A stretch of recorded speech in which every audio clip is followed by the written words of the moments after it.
샬롬, 주의 사랑과 은총이 오늘도 여러분의 삶 가운데 함께하기를 주님의 이름으로 축원합니다.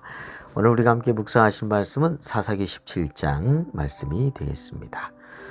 자, 이제까지 12명의 사사에 대해서 말씀을 나눴습니다. 이제 앞으로는 사사시대에 일어난 두 가지 사건이 소개되는데요. 오늘은 첫 번째 사건으로 당시 사사시대가 얼마나 영적으로 혼탁한 시기였는지를 보여주는 예라고 하겠습니다.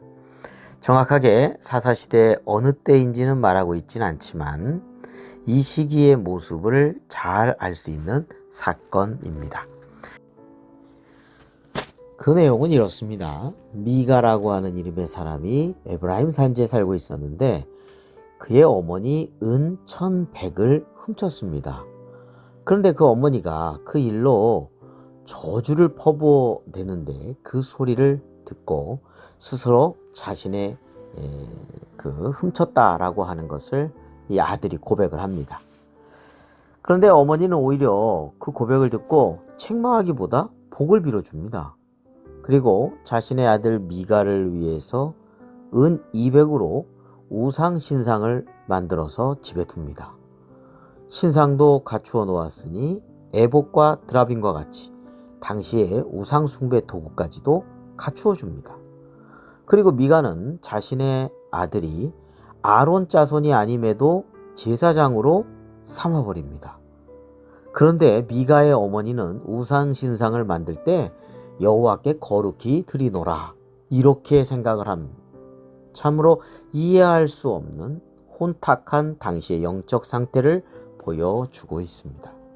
그런데 이후에 베들레헴에서 잠시 머물렀던 이 레위인 청년이 거주할 곳을 찾아서 에브라임 산지의 미가의 집에 이르게 되었습니다. 그리고 그 청년에게 해마다 은 10, 의복 한 벌 먹을 것 줄 테니까 자신의 집의 제사장이 되어달라. 그래서 함께 거하게 됩니다. 미가는 이제 레위인이 자신의 집의 제사장이 되었으니까 여호와께서 복을 자신에게 내려줄 것이다. 그렇게 생각을 했습니다.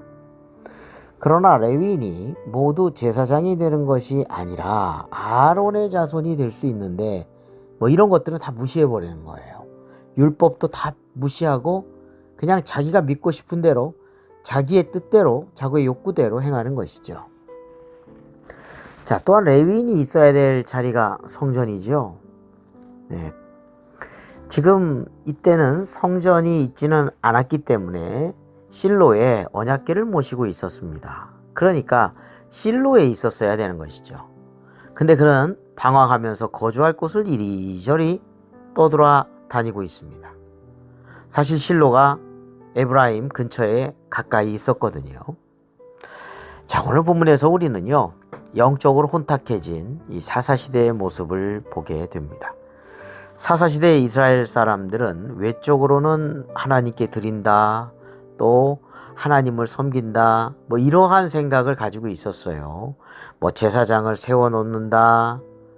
근데 그 내면의 모습을 보면 다 우상 신상에 빠져 있고 자기 자신의 어떠한 욕심에 이끌리는 그러한 모습을 보여주고 있습니다. 아까도 말씀드렸듯이 에봇에 대해서 이 기도 시대부터 이렇게 우상 숭배의 기미가 있었거든요. 그리고 드라빔이라고 하는 것을 가져다가 설치했는데 그거는 이 점치는 도구예요. 근데 이런 것들이 그때 당시에 일상생활 속에서 사용되고 있었다는 겁니다. 그리고 미가의 아들이 또 레위인이 제멋대로 이 미가가 제사장으로 그냥 임명을 해요.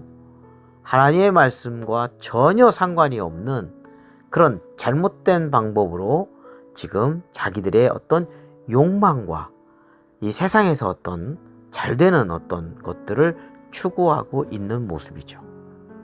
하나님의 말씀과 전혀 상관없는 우상 숭배와 이기적인 욕심에 이끌리는 삶을 살아갔던 것입니다. 또한 이 미가의 어머니도 자신의 은을 훔친 아들을 무섭게 책망하기보다 여호와께 복받기를 원한다 하고 축복하고 있고요. 우상 숭배에 오히려 빠지면서 여호와께 거룩히 드린다 이렇게 말합니다. 그의 아들 미가도 제사장을 아까 말씀드린 것처럼 아무나 세우면서 자기 집에다가 우상 신당을 만들어 놔요. 또한 레위인도 맡겨진 거룩한 직책을 감당하지 못하고 있고요. 이리저리 방랑하고 있잖아요. 베들레헴에 머물렀다가 그 다음 곳을 찾아서 돌아다니다가 미가의 집에 온 것 아니겠습니까? 근데 거기서 은 10을 준다고 또 먹을 것 준다고 그냥 거기에 주저앉아요. 근데 그가 제사장이 될 자격이 없잖아요. 아론의 후손만 되는 건데 그냥 레위인이라고 다 되는 게 아니었거든요. 근데 그것도 하나님을 섬기는 제사장도 아니고 우상숭배 제사장이에요. 엉망진창의 그러한 모습을 보여주고 있습니다. 이스라엘 백성들도 기업이 없는 이 레위인들을 이렇게 돌보게 되어 있거든요. 근데 돌보질 않았다는 거예요. 그래서 레위인들이 결국 생계를 위해서 이리저리 유랑하면서 자신의 직분과 사명을 다 내팽개치고 다니고 있는 겁니다. 자, 모세가 전해준 율법 아무런 거기에 상관하지 않고 그냥 주변에 이방 사람들이 섬기는 우상 섬기듯이 그렇게 하나님을 섬기는, 그리고 자기의 욕심대로 행하는 영적인 암흑의 시대의 모습을 보여주고 있다는 것입니다. 자, 오늘 우리는 하나님을 정말 제대로 올바르게 섬기고 있습니까? 하나님의 뜻, 하나님의 말씀과 아무런 상관이 없이 내 자신의 욕심에 이끌려서 살아가면서 그냥 겉모양으로는 하나님을 섬기는 것 같고 또 하나님께 복받을 것이라고 착각하면서 우리는 살아가고 있지는 않는지를 되돌아볼 필요가 있겠습니다. 하나님을 잘 섬기는 듯 하지만 실상은 하나님과 아무런 관계없는 삶은 아닌지, 그러한 면은 우리에게 없는지, 오늘 말씀과 같은 미가와 같은 그러한 실수를 하고 있지는 않은지, 미가의 어머니와 같은 그런 잘못된 모습은 보이고 있지 않은지를 우리는 하나님의 말씀 앞에서 되돌아봐야 되겠습니다.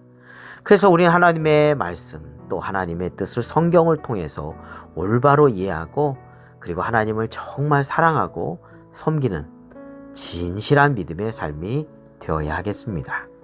기도드리겠습니다. 거룩하고 자비로우신 하나님 아버지, 하나님을 진심으로 사랑하고 하나님을 제대로 섬기게 하여 주시옵소서. 마음의 우상을 품지 않고 진실한 마음으로 올바르게 말씀대로 살아가게 하여 주옵소서. 예수 그리스도의 이름으로 기도드립니다. 아멘.